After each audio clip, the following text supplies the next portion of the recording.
Une femme m'a payé 1000 $ pour faire semblant d'être son fiancé pendant 3 mois. Mais quand je suis entré dans le mariage, j'ai vu mon ex avec mon meilleur ami. Lors de mon premier mois dans mon nouvel emploi, une fille de mon département m'a promis 1000 $ si j'acceptais de jouer le rôle de son fiancé pendant 3 mois. J'ai cru que c'était une blague. Renée était la femme du bureau qui faisait oublier à tous les managers qu'ils étaient mariés. Moi, j'étais le nouveau gars qui ne parlait aux gens que de programmation. Mais ensuite, elle m'a expliqué que le mariage de sa cousine qu'elle détestait aurait lieu dans 90 jours et qu'elle avait besoin de quelqu'un de grand et beau pour que sa famille arrête de la harceler à propos du fait qu'elle était célibataire. Ce qu'elle avait oublié de mentionner, c'est que la cousine qui allait se marier n'était autre que Sacha, ma propre ex, qui m'avait quitté pour mon meilleur ami. Nous avons rédigé un vrai contrat sur mon ordinateur portable, stipulant, pas de baiser, se tenir la main uniquement si nécessaire. Nous devions rompre une semaine après le mariage et partager tout cadeau en argent dans la proportion 60-40e, puisqu'elle me payait. Elle m'a même fait répéter ma voix de petite amie dans la réserve. On dirait que tu lis une lettre de rançon, a-t-elle dit en ajustant mon col. J'ai dû m'entraîner à l'appeler « mon amour » sans grimacer, et nous avons répété notre rencontre jusqu'à ce que notre histoire soit infaillible.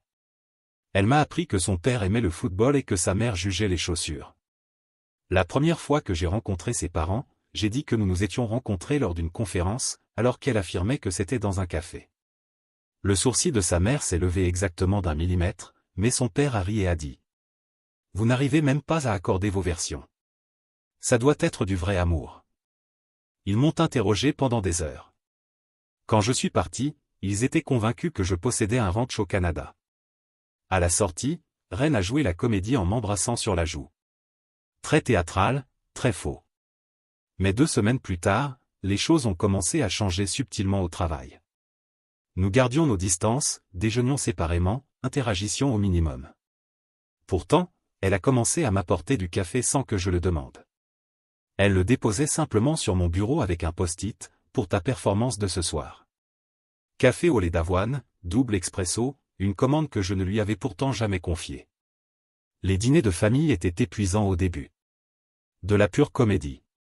Des mains serrées qui ressemblaient à une poignée de mains professionnelles. Des sourires forcés. Mais dès le 3e dîner, je ne regardais plus ma montre. Son père et moi discutions réellement de football et sa mère m'apprenait des recettes tandis que Reine m'observait avec une expression indéchiffrable. La soirée de jeu en famille a tout changé. Quand nous avons écrasé ses frères au jeu de mime, son père m'a pris à part. Je ne l'ai jamais vu aussi à l'aise avec quelqu'un. Ce soir-là, dans la voiture, Reine est restée silencieuse. « Désolée, dit-elle soudain. « De quoi ?» ai-je demandé. « De tout ça. De tout ce que je te fais subir. » Je pensais qu'elle parlait de la fausse relation, mais avec le recul, elle s'excusait déjà pour ce qui allait arriver. Nos conversations par message ont aussi évolué. Au début, ce n'était que de la logistique, dîner à 19 h, chemise bleue. Puis elle m'écrivait après les repas de famille, « Tu t'es bien débrouillé ce soir. » Ensuite venaient des pensées aléatoires à minuit. Puis des « Tu es réveillé ?» À 2 h du matin suivi de 40 messages sur les collègues, les films, n'importe quoi. Elle parlait parfois de mon ex-idiote qui avait laissé filer le mec le plus génial du monde. Et je me crispessais. Sérieusement, qui trompe un type pareil ? Insistait-elle, guettant ma réaction. Certaines personnes font des erreurs, murmurais-je, et elle détournait le regard, coupable de quelque chose que je ne comprenais pas encore. Une nuit, au bureau, alors que nous travaillions tard, nous avons enfin admis. Ça devient compliqué, ai-je dit. C'est juste la méthode de l'acteur, a-t-elle insisté, mais ses mains tremblaient. Renée, tu m'as apporté de la soupe quand j'étais malade la semaine dernière. Ce n'était pas pour ta famille. Elle s'est levée, frustrée. Et alors si je tiens à toi ? Nous devons respecter le contrat, ai-je dit, sans conviction. D'accord, a-t-elle concédé. Mais la fête d'anniversaire de son neveu a rendu toute comédie impossible. J'ai fait des voix de dinosaure pour le faire rire et, en levant les yeux, j'ai vu Reine me regarder comme si je venais de résoudre la faim dans le monde. Les autres mères demandaient depuis combien de temps nous étions ensemble et elle répondait avec des yeux tendres. La dégustation du gâteau a été notre point de rupture. Elle s'est mise à sangloter pour une histoire de chocolat contre vanille, et je n'ai jamais compris pourquoi. Je l'ai serrée dans mes bras sur le parking alors qu'elle pleurait à s'en noyer dans ma chemise. Je suis désolé, Alan, tellement désolé. Peu importait ce que je disais, elle refusait de se sentir moins coupable. Faire semblant de tenir à toi est en train de me détruire, ai-je fini par avouer une nuit. Elle avait les larmes aux yeux. Alan, il y a quelque chose. Je me suis redressé, mais elle n'a pas pu le dire. Après le mariage. On en parlera après le mariage. C'est là que c'est arrivé. Le dîner de répétition allait être la première fois que je rencontrerais sa cousine, la mariée. Je suis entré confiant, sa main dans la mienne, prêt à charmer tante, grand-mère et cousins éloignés. J'étais sincèrement impatient, rien que pour passer plus de temps avec René. Mais alors je l'ai vue, Sacha, dans une robe blanc-perle. Nos regards se sont croisés et soudain le monde s'est figé. Sa coupe de champagne est restée suspendue à mi-chemin de ses lèvres. Puis la pire chose possible est arrivée, Canan est apparu derrière elle, mon ancien meilleur ami, portant une cravate assortie, blanc-perle. Nous trois sommes restés pétrifiés pendant que les parents de René circulaient avec leur cocktail. René s'est tendu et quand je l'ai regardé, j'ai compris. C'était pour ça qu'elle s'excusait depuis des jours.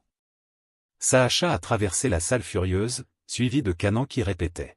« Attends, je ne peux pas faire ça. » Je me suis tourné vers René. S'il te plaît, sa voix affaiblie, mais je sortais déjà, la laissant là, la main encore tendue vers l'endroit où la mienne avait été. Elle m'a suivi jusqu'au parking.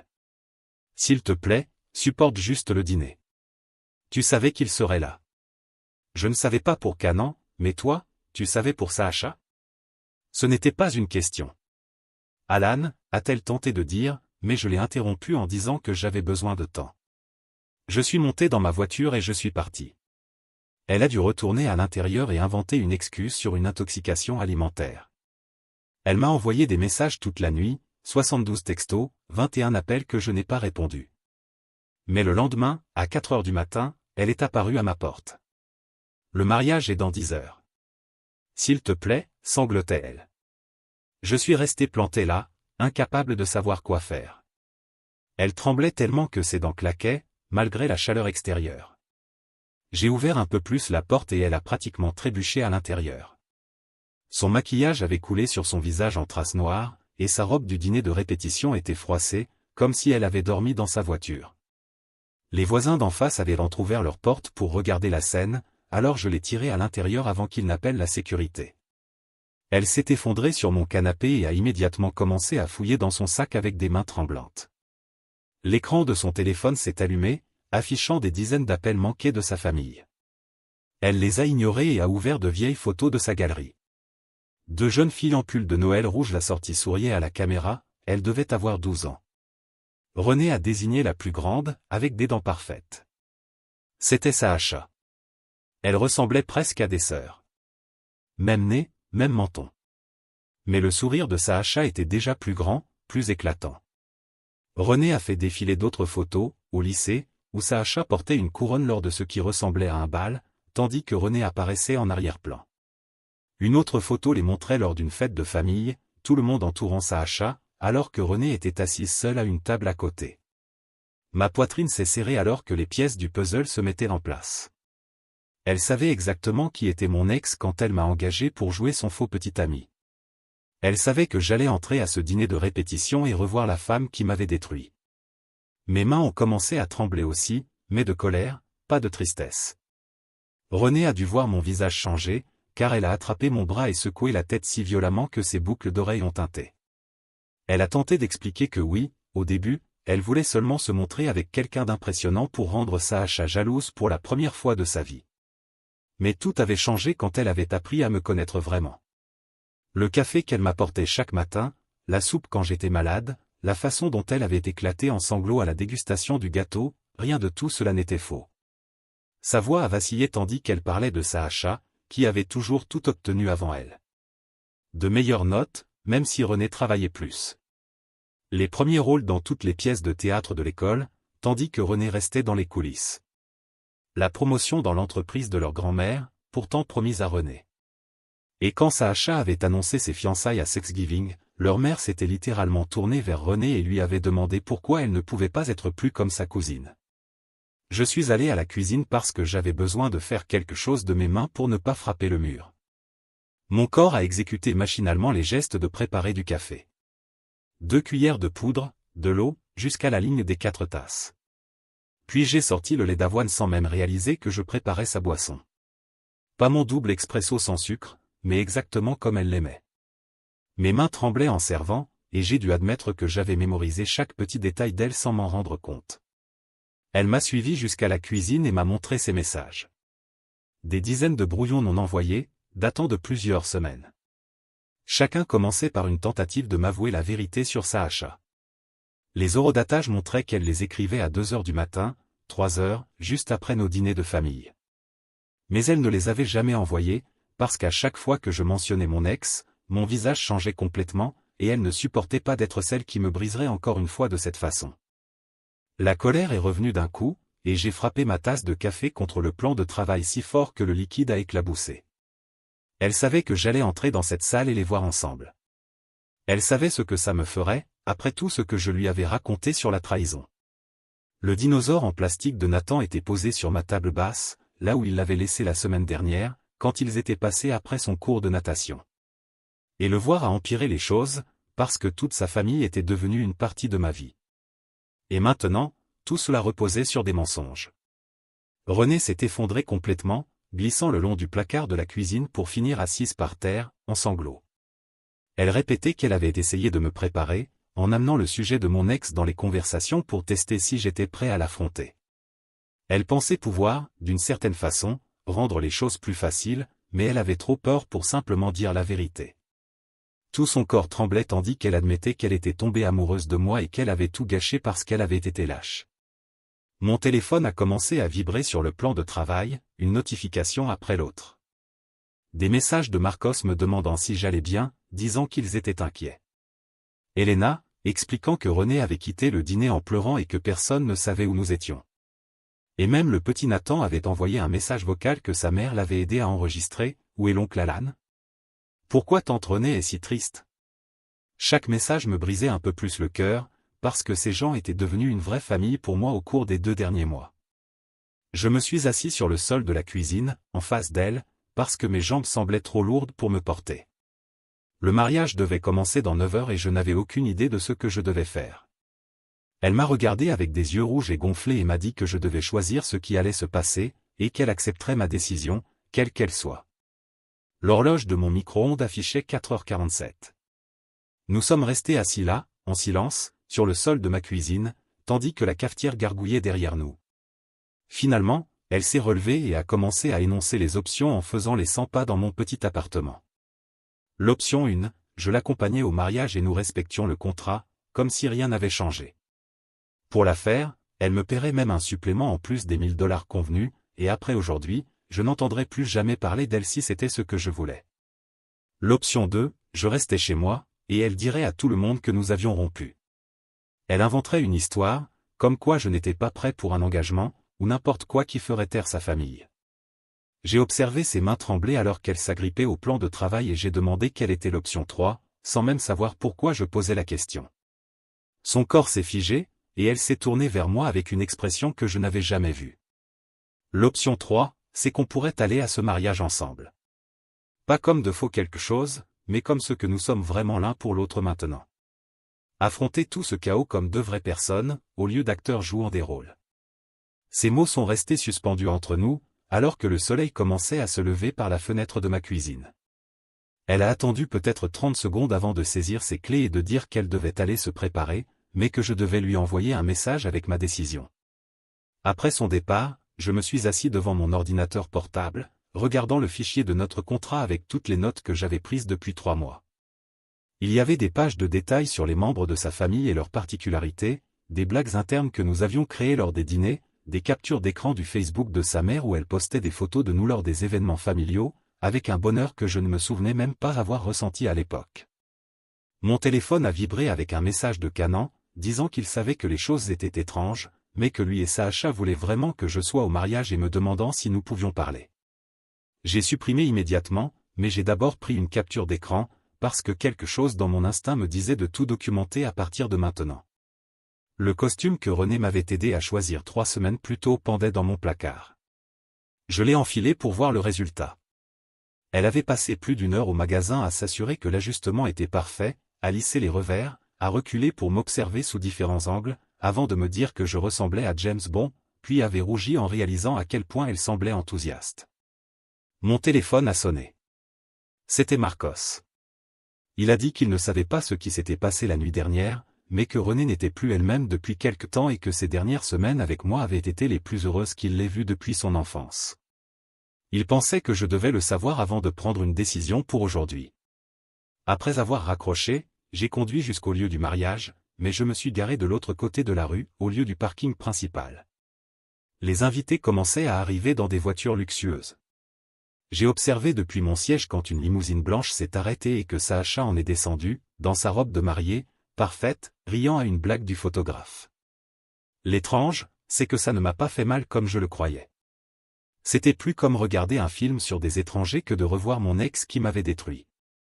Mon téléphone s'est allumé avec un message de Reine disant qu'elle était déjà sur place et qu'elle avait dit à tout le monde que j'avais une intoxication alimentaire, mais que peut-être je viendrais si je me sentais mieux, sans pression. Elle avait joint une photo de la carte avec mon nom toujours à côté du sien sur la table de la famille, que sa mère avait gardée au cas où. À travers mon pare-brise, j'ai aperçu Nathan dans son petit smoking, debout près de l'entrée, scrutant la foule avec son air triste tandis que sa mère, Grace, se penchait pour lui chuchoter quelque chose. Il secoua la tête et serra contre lui le dinosaure en peluche que je lui avais offert pour son anniversaire, qu'il avait appelé Rex et qu'il emportait partout. Mon cœur s'est serré en voyant ce petit garçon me chercher dans la foule, pendant que les invités du mariage défilaient devant lui. Quelqu'un a frappé à la vitre de ma voiture et j'ai sursauté si fort que je me suis cogné la tête contre le toit. C'était elle, dans sa robe de mariée, le tissu s'accumulant à ses pieds sur l'asphalte, me faisant signe d'abaisser la vitre. Quand je l'ai fait, elle a aussitôt commencé un discours sur la nécessité d'expliquer ce qui s'était passé avec Canan et que ce n'était pas ce que je croyais. Ce qui m'a frappé, ce n'était pas ce qu'elle disait, mais ce qu'elle ne disait pas. Il n'y avait pas une seule excuse réelle dans tout ça, seulement une tentative de contrôler la narration. Je l'ai finalement interrompue en lui demandant comment, exactement, cela devait se passer. Elle a commencé à bégayer en ajustant sa robe contre la brise du matin. Elle a fini par dire qu'ils étaient simplement tombés amoureux et que c'était confus, mais réel. Puis elle a ajouté qu'elle avait besoin que je leur pardonne pour que tout le monde puisse avancer. La façon dont elle l'a dit m'a fait serrer les mains sur le volant. Je lui ai répondu que je ne lui pardonnais pas et que je n'avais pas besoin de pardonner. Qu'elle avait fait son choix, mais que cela ne la concernait plus. Son visage est passé par une demi-douzaine d'expressions avant qu'elle ne demande pourquoi j'étais là. Et c'est là que j'ai compris exactement pourquoi j'avais conduit jusque-là. J'ai remonté la vitre alors qu'elle était encore plantée devant moi et j'ai roulé vers le parking du lieu. La cérémonie commençait déjà quand j'ai franchi les lourdes portes en bois. Toutes les têtes des rangées du fond se sont tournées vers moi, mais j'ai continué à avancer le long de l'allée latérale. Les yeux de Renée se sont écarquillés quand elle m'a vu me glisser sur le siège vide à côté d'elle. J'ai pris sa main sans réfléchir, pas pour la galerie, mais parce que j'en avais envie. Elle a serré la mienne si fort que mes jointures ont craqué. Pendant les vœux, quand Canan jurait fidélité, j'ai senti tout le corps de Renée se raidir à côté de moi. Elle s'est penchée et a murmuré. « Nous pouvons partir si tu veux. » J'ai murmuré en retour que nous allions aller jusqu'au bout. Elena, assise de l'autre côté de Renée, m'a adressé un petit signe d'approbation. La lecture a commencé et Nathan a quitté les genoux de Grace pour grimper sur les miens. Il a commencé à chuchoter à propos des dinosaures tandis que le lecteur récitait d'une voix monotone sur l'amour et l'engagement. Ses petites mains imitaient des ailes de ptérodactyle contre ma poitrine. Ce moment-là me parut plus réel que tout ce que j'avais vécu avec Sacha en 2 ans de relation. Renée m'observait avec un regard que je n'arrivais pas à déchiffrer. La réception a eu lieu dans la salle de bal voisine et nous avons trouvé notre table sur le plan de salle. La table 3 nous plaçait juste avec les parents de Sacha, qui n'arrêtait pas de me lancer des regards. La bouche de sa mère était serrée en une fine ligne, tandis que son père évitait mon regard. Renée a géré leurs questions embarrassantes comme si elle avait fait ça toute sa vie, esquivant et redirigeant avec aisance. Moi, je me concentrais sur le découpage du poulet de Nathan en forme de dinosaure, tandis qu'il me narrait une bataille préhistorique entière. Pendant le cocktail, Canan m'a coincé près du bar alors que je prenais une boisson pour Renée. Il a commencé avec tout un discours sur le fait que nous devions mettre les choses au clair. J'ai posé les verres sur la table et je me suis lentement tourné vers lui. Je lui ai dit que nous n'étions pas frères et que nous ne le serions jamais plus. Que pendant qu'il prétendait être mon ami, il couchait avec ma petite amie, et qu'il n'y avait rien à mettre au clair. Son visage est devenu rouge et il s'est approché comme s'il allait vraiment tenter quelque chose le jour même de son mariage. René est apparu entre nous avant que quoi que ce soit n'arrive. Elle a dit à Canan qu'il ferait mieux de se concentrer sur sa fiancée plutôt que de harceler son petit ami le jour de son mariage. La manière dont elle a prononcé « petit ami » est restée suspendue dans l'air, parce qu'elle n'avait pas ajouté le mot « faux » devant. Canan a reculé et s'est éloigné, tandis que la main de René retrouvait la mienne. Marcos m'a retrouvé pendant la pause cigare sur la terrasse après le dîner. Il a allumé son cubain et a commencé à raconter que lui et Elena avaient en réalité eu un mariage arrangé. Au début, il m'a dit qu'il leur avait fallu 3 ans pour vraiment tomber amoureux, mais qu'à présent il ne pouvait plus imaginer sa vie sans elle. Il m'a regardé à travers la fumée et a dit « Parfois, les meilleures choses commencent comme des accords commerciaux. » Nous sommes restés là, à regarder le coucher du soleil, tandis que la musique du mariage filtrait par les portes-fenêtres. De retour à table, la demoiselle d'honneur de Sacha a pris la parole pour son discours sur le véritable amour, capable de surmonter tous les obstacles. Elle me lançait des regards appuyés chaque fois qu'elle prononçait le mot obstacle. Sous la table, la main de René a trouvé la mienne et l'a serrée fort. La demoiselle d'honneur a finalement terminé et les serveurs ont commencé à débarrasser les assiettes, tandis que le DJ prenait le micro pour annoncer le lancer du bouquet. Toutes les femmes célibataires se sont massées sur la piste, sauf René, qui restait assise, secouant la tête, jusqu'à ce que sa sœur, Grace, la tire de force.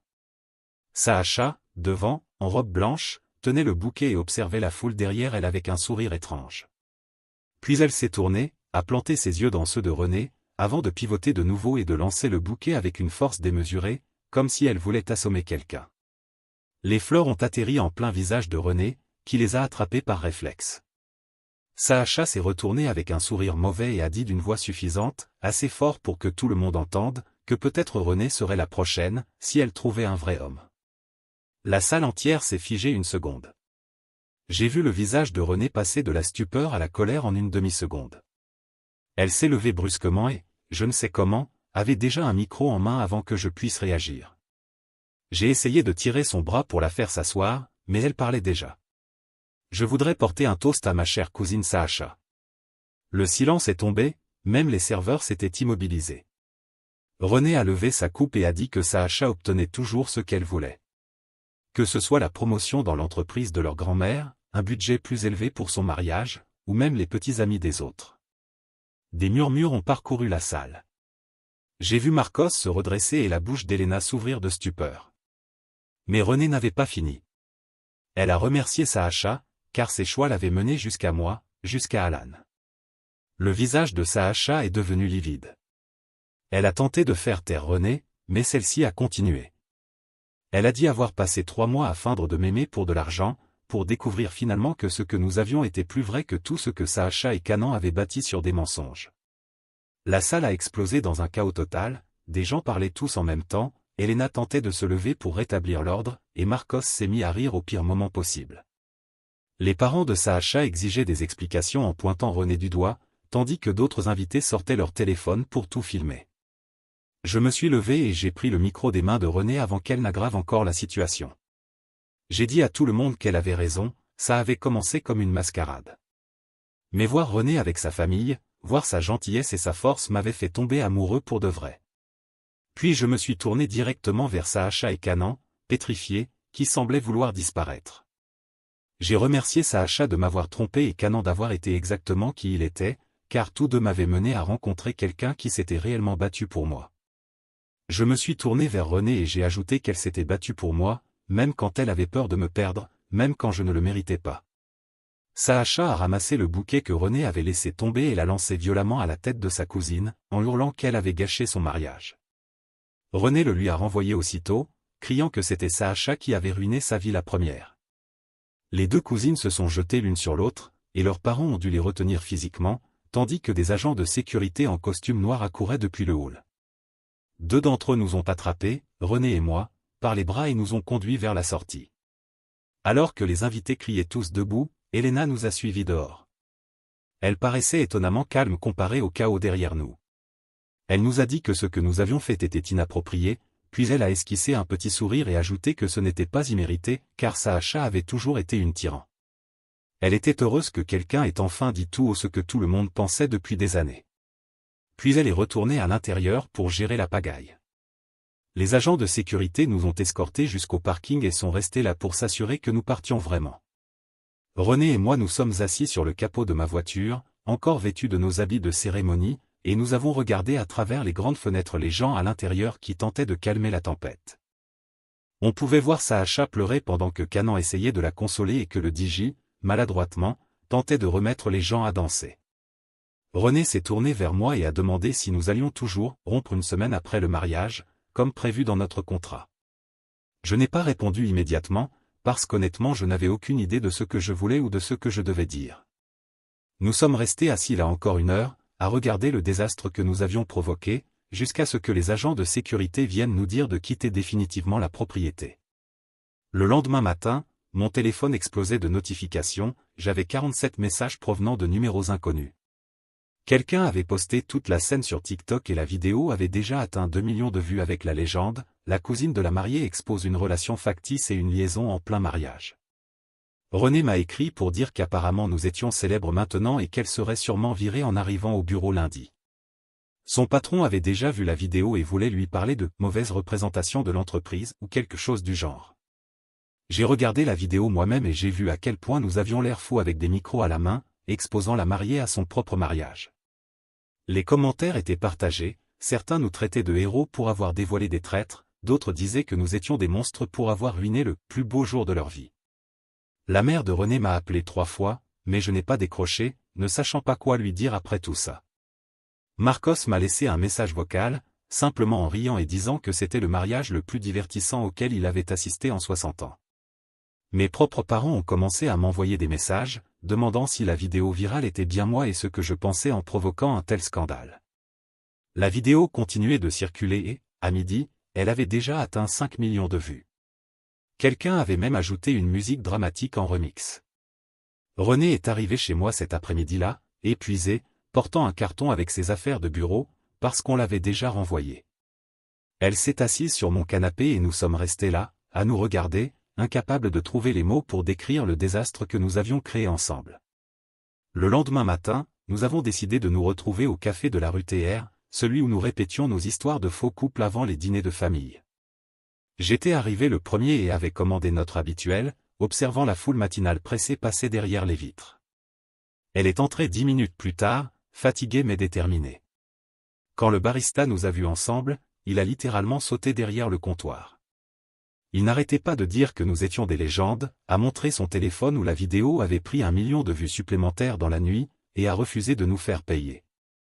Nous avons trouvé une table dans le coin et sommes restés là, à remuer nos cafés en silence. Finalement, je lui ai demandé. À quel moment ce n'était plus faux, pour toi? Elle a regardé son latte et m'a dit que c'était le soir où j'avais fait des voix de dinosaure pour Nathan à sa fête d'anniversaire, quand je ne savais pas qu'elle m'observait et qu'il n'y avait personne pour qui jouer. Son téléphone s'est mis à vibrer sur la table. Elle a failli l'ignorer, puis a vu que c'était son patron. Elle a décroché en haut-parleur, et au lieu de crier, il riait. Il disait que la vidéo du mariage était la meilleure chose qui soit arrivée à l'image de l'entreprise sur les réseaux sociaux. Le marketing voulait lancer toute une campagne autour de ça, et il lui proposait une promotion immédiate. Nous étions encore en train d'assimiler quand la porte du café s'est ouverte. Sacha est entrée, encore vêtue de sa robe de lune de miel, du sable collé à ses sandales. Elle a marché droit vers notre table et a commencé à cracher des reproches, que nous avions ruiné sa vie, que la vidéo était partout, que les parents de Canan voulaient faire annuler le mariage. Elle n'avait pas tort sur le chaos, mais elle n'assumait aucune responsabilité pour ce qu'elle m'avait fait avant. René est restée silencieuse un moment, puis lui a dit calmement qu'elle avait détruit sa propre vie la première, sauf que la différence, c'est que moi je l'avais reconstruite en quelque chose de meilleur. Sacha s'est tourné vers moi et a demandé si j'aimais vraiment René ou si tout cela n'était que vengeance. La réponse est sortie simplement, clairement. J'aime René. Pas par vengeance. Pas à cause du contrat. Mais parce qu'elle m'a apporté de la soupe quand j'étais malade, parce qu'elle a mémorisé comment je prends mon café, et parce qu'elle s'est battue pour moi même quand je suis parti. Sacha est restée figée une seconde, défaite, puis a tourné les talons et est sortie sans un mot de plus. René me fixait avec une expression que je ne pouvais pas lire et a murmuré. « Tu viens de dire que tu m'aimes. » Je l'ai confirmé, et elle a demandé si ça faisait encore partie de la performance.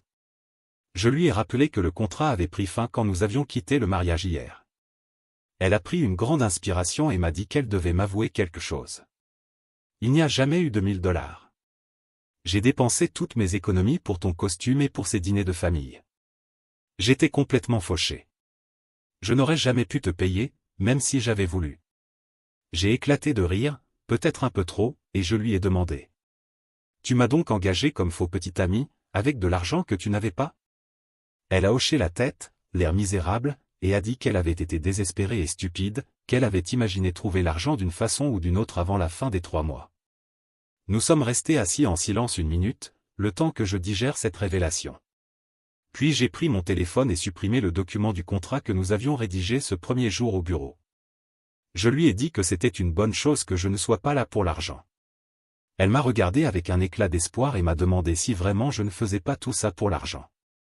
Je lui ai parlé de ces heures passées seul dans mon appartement à m'entraîner à prendre une voix de petit ami, jusqu'à avoir mal à la gorge.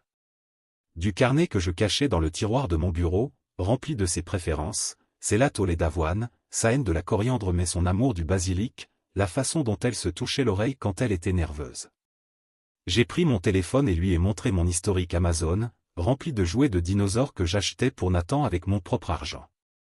Ses yeux se sont écarquillés en voyant le total. Avant qu'elle ne puisse répondre, la porte du café s'est ouverte brusquement, Marcos et Elena sont entrés, l'air grave. Elena a dit qu'il savait que nous serions là et que la famille organisait une réunion d'urgence. Marcos m'a regardé droit dans les yeux et a dit que je faisais toujours partie de la famille, quoi qu'il arrive. Nous les avons suivis jusque chez eux, où le salon était rempli de visages que je reconnaissais de tous ces dîners de famille.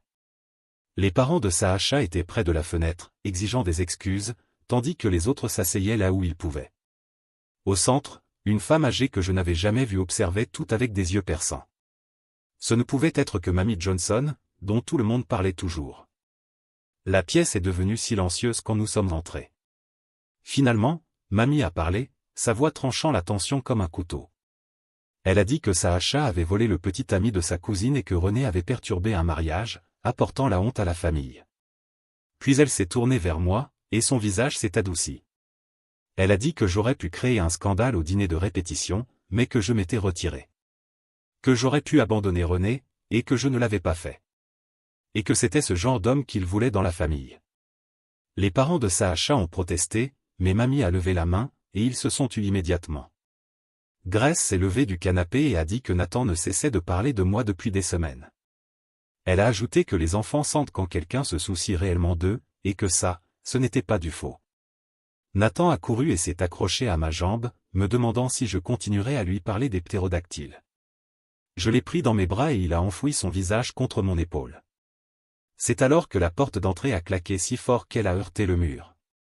Canan entra, furieux, l'air d'avoir passé la nuit blanche, la cravate lâche et les cheveux en bataille. Il s'est mis à hurler que cette famille était folle, que le mariage était ruiné et la lune de miel annulée. Il disait que ses parents le prenaient désormais pour un briseur de foyer. Sacha s'est retourné contre lui, criant qu'il était un briseur de foyer, tout comme elle. Ils ont commencé à se disputer là, devant tout le monde, leur voix montant, devenant laide.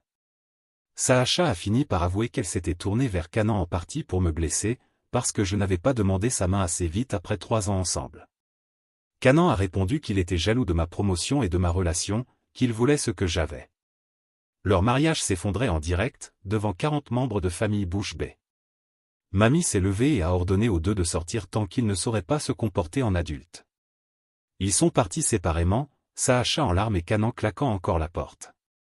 2 heures plus tard, après que tout le monde fut parti et que Marcos et Elena rangeaient, René et moi nous sommes assis dans sa chambre d'enfance. Ses posters d'adolescente couvraient encore les murs, mêlés aux photos des 3 derniers mois que sa mère avait imprimées et encadrées, nous au dîner de famille, à l'anniversaire de Nathan, à la dégustation du gâteau où elle avait pleuré. Elle m'a demandé ce que nous devions faire maintenant. Je lui ai répondu que nous devrions sortir ensemble pour de vrai cette fois, sans contrat, sans paiement, sans jeu de rôle. Juste nous, découvrant si ce que nous avions était réel. Elle avait l'air effrayée et a demandé. Et si nous n'étions bons qu'à faire semblant? À la porte de sa chambre, je me suis penché et je l'ai embrassée. Pas sous les yeux d'une famille, pas pour une mise en scène. Juste nous. Elle est restée figée une seconde, puis m'a embrassé en retour, agrippant ma chemise. Quand nous nous sommes séparés, elle était essoufflée et me regardait comme si elle ne m'avait jamais vu auparavant. Nous avons convenu d'essayer pour de vrai, cette fois. Pas de contrat, pas d'histoires inventées, pas de dialogue répété. La semaine suivante, au bureau, c'était étrange, parce que tout le monde avait vu la vidéo du mariage devenue virale. Apparemment, le cousin de quelqu'un l'avait repostée et elle avait accumulé des millions de vues. Mon manager m'a convoqué dans son bureau, l'air préoccupé par l'image de l'entreprise. Mais alors le PDG est entré en riant et a dit que c'était la meilleure publicité que nous avions eue depuis des années. Que cela nous faisait paraître humains plutôt qu'une énième entreprise de technologie. Il m'a même donné une prime pour, selon lui, avoir renforcé l'image de marque. René et moi avons dû inventer de nouvelles règles, maintenant que nous sortions vraiment ensemble. Nous avons gardé nos appartements séparés, planifié de vrais rendez-vous où nous n'avions rien à répéter. Et c'était plus difficile que de faire semblant, parce que cette fois, tout comptait. 3 semaines plus tard, mon téléphone a vibré, un message de Sacha, me demandant si nous pouvions nous voir. René, par-dessus mon épaule, s'est crispé, mais j'ai décidé que j'avais besoin d'une conclusion. Nous nous sommes retrouvés dans un café du centre-ville, où Sacha est arrivée l'air épuisé, des papiers à la main, les documents d'annulation qu'elle avait déjà déposés. Elle a touillé son café pendant 5 minutes avant de parler. Elle a dit que même lorsque René et moi étions censés faire semblant, nous avions plus de complicité qu'elle et Canon n'en aurait jamais. Elle a admis qu'elle avait eu tort de rompre comme elle l'avait fait, mais qu'elle ne regrettait pas la rupture, car nous n'étions pas faits l'un pour l'autre. Elle a dit que j'étais mieux avec René, et c'était sans doute le plus proche d'une clôture que j'obtiendrais d'elle. La même semaine, Canon m'a envoyé un long email, essayant d'expliquer son point de vue, demandant pardon, disant qu'il était ivre et stupide, que c'était arrivé. Je l'ai lu 3 fois, mais je n'ai jamais répondu, ni même supprimé. Certains ponts ne sont pas faits pour être reconstruits, seulement laissés comme des ruines qu'on traverse parfois. 1 mois plus tard, c'était la vraie fête d'anniversaire de Nathan. Pas une mise en scène, cette fois. Quand il m'a présenté à ses amis comme « mon oncle qui sait tout sur les dinosaures », les yeux de René se sont remplis de larmes, me voyant faire toutes les voix de ses jouets de dinosaures. Elena m'a appelé à part pendant que les enfants mangeaient du gâteau. Elle m'a regardé longtemps avant de dire qu'elle savait depuis le début que tout était faux, les mères savent toujours, mais qu'elle avait aussi vu le moment exact où tout était devenu vrai. Elle m'a remercié de ne pas avoir abandonné René après qu'elle m'ait menti au sujet de Sacha. Marcos est arrivé et m'a remis quelque chose emballé dans un tissu, la montre de son père, transmise dans la famille depuis 3 générations. Quand j'ai voulu refuser, il me l'a poussée dans les mains. Tu l'as mérité pour être resté auprès de René à son pire moment, quand la plupart des hommes seraient partis. 2 mois plus tard, René et moi avons eu notre première vraie dispute, au sujet d'argent, de toutes les choses. Elle insistait pour me payer les $1000 qu'elle m'avait promis, même si elle ne les avait jamais eus. Je lui disais que c'était ridicule, puisque nous étions ensemble désormais. Mais elle ne lâchait pas. Pour elle, c'était une question de parole donnée. Nous avons disputé pendant 2 heures dans mon appartement. Elle faisait les 100 pas, moi assis sur le canapé. À un moment, elle a pris un coussin et me l'a lancé avec assez de force pour renverser mon café. Puis elle a recommencé à marcher tandis que j'essuyais la tâche avec du papier absorbant. Plus nous parlions, plus nos voix montaient, jusqu'à ce que les voisins frappent au mur. Nous nous sommes figés en plein cri. Elle m'a regardé, ma chemise trempée de café, puis a éclaté de rire. Un rire qui est devenu incontrôlable, au point qu'elle n'arrivait plus à respirer. Je me suis mis à rire aussi, parce que nous en étions là, à nous disputer pour de l'argent fictif d'une relation fictive, alors que nous vivions une histoire bien réelle.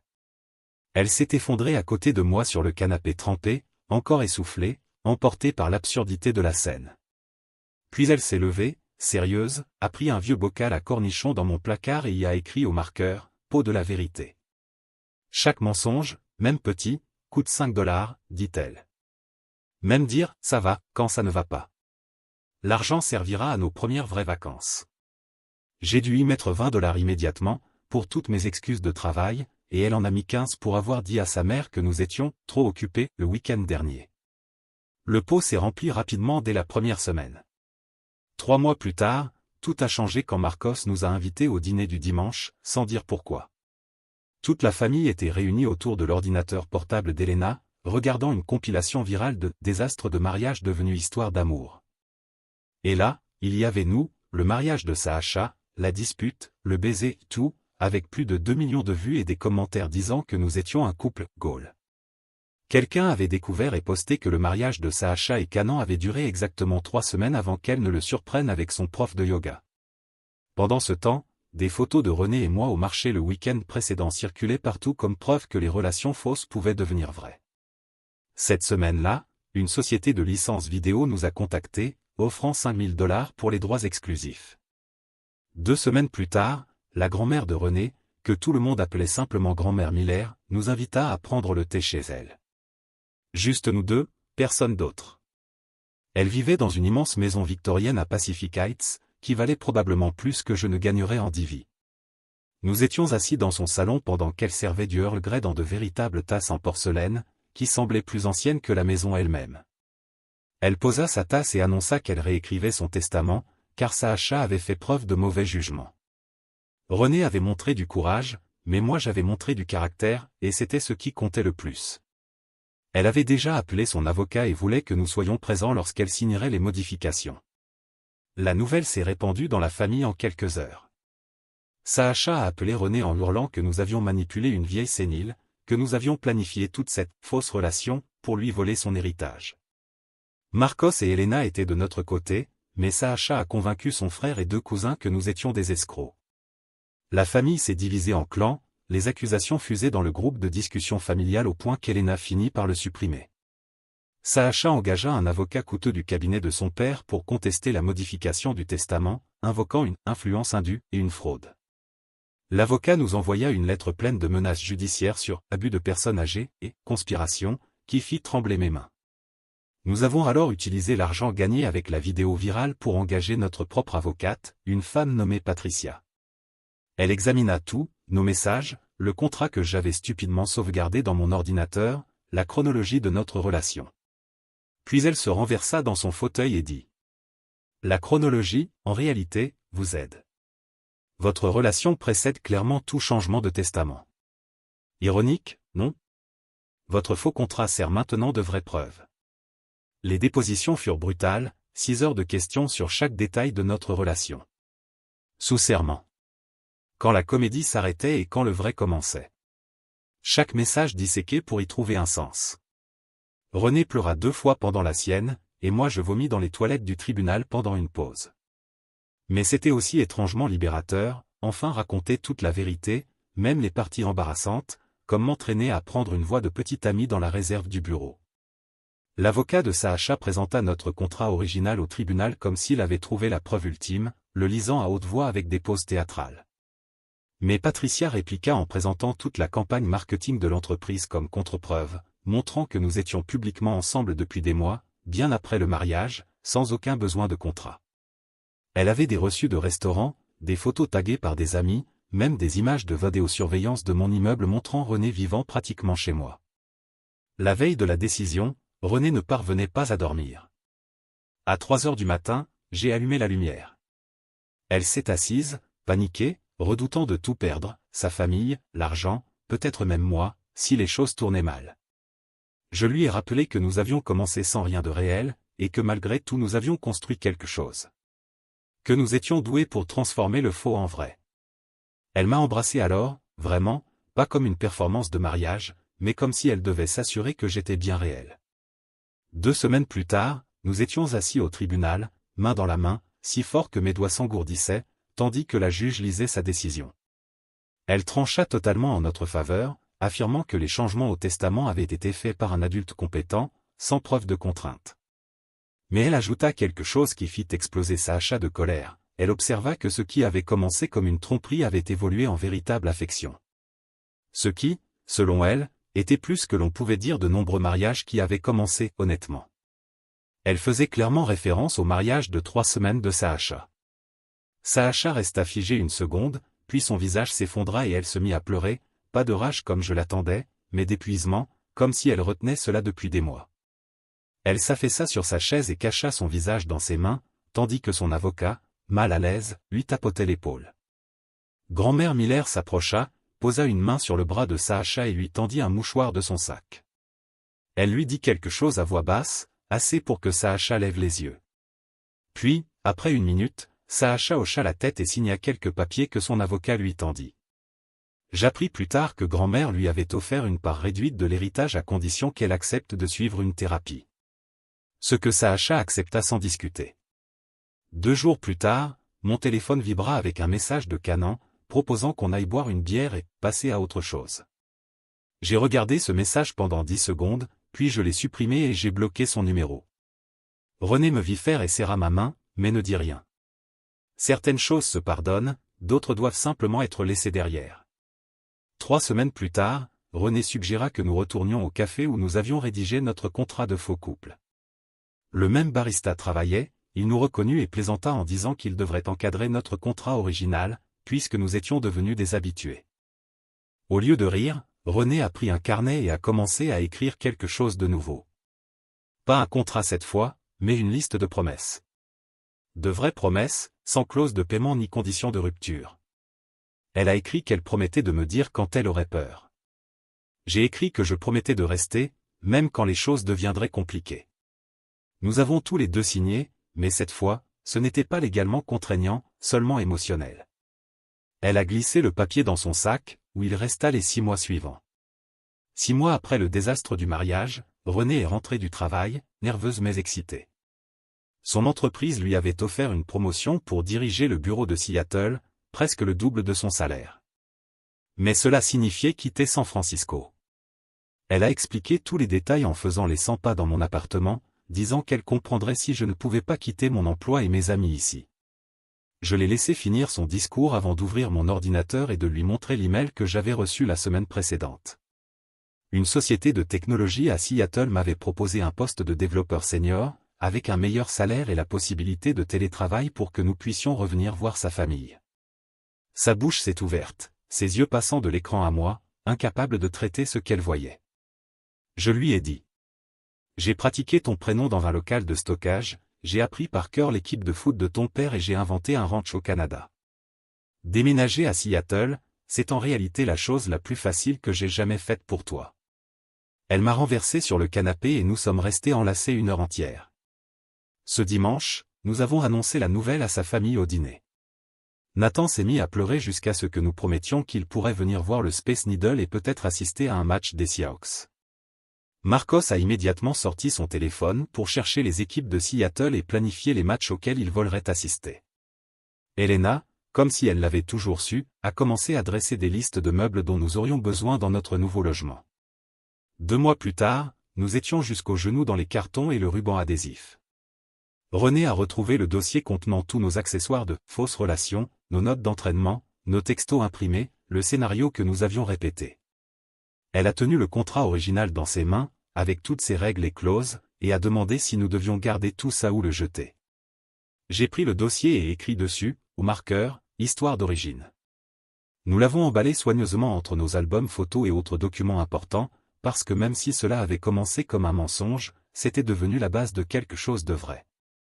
Le trajet jusqu'à Seattle a duré 12 heures d'affilée. Nous nous sommes arrêtés pour faire le plein, elle a acheté tous les snacks que je prenais sans même demander, comme elle le faisait depuis des mois. Au milieu de l'Oregon, elle s'est arrêtée sur une aire de repos. J'ai cru à un problème avec la voiture, mais elle est simplement restée là à me regarder. Je t'aime, a-t-elle dit. Mon cerveau a court-circuité, parce qu'il n'y avait personne autour pour qui jouer la comédie. Je l'ai embrassée là, à côté des distributeurs automatiques, pendant que des routiers passaient.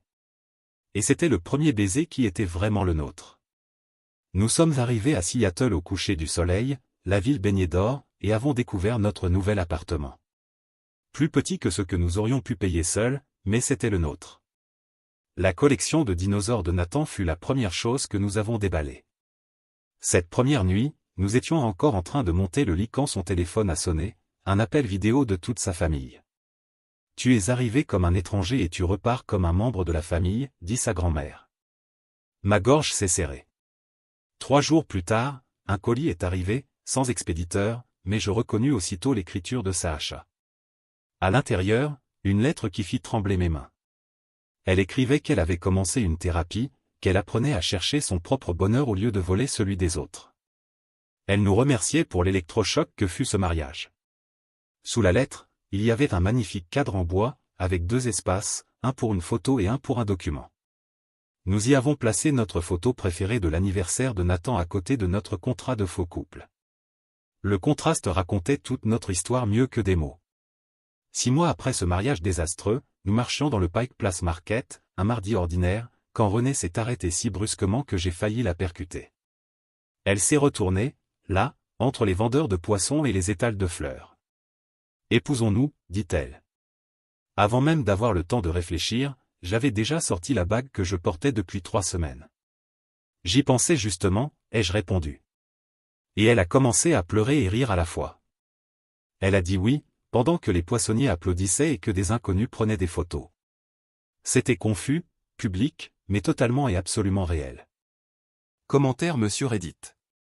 Alors, au final, le faux contrat s'est transformé en vrai mariage, la cousine toxique est partie en thérapie et même l'entreprise a gagné du marketing gratuit.